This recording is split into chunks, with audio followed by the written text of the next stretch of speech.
So I'm an extension specialist with the University of Tennessee, and a very common question that I get is, what exactly is extension?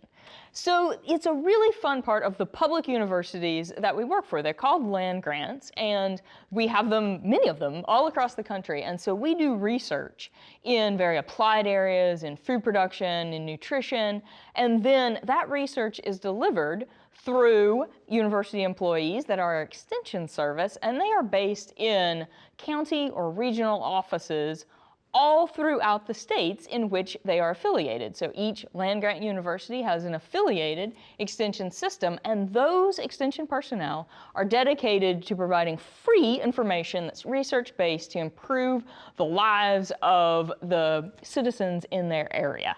It can be on agricultural production, as well as lawns, landscapes, nutrition, youth. It's the service that we provide to our citizens, supported by our great public institutions. Wow, that was quick. If you want quick gardening tips, just subscribe below.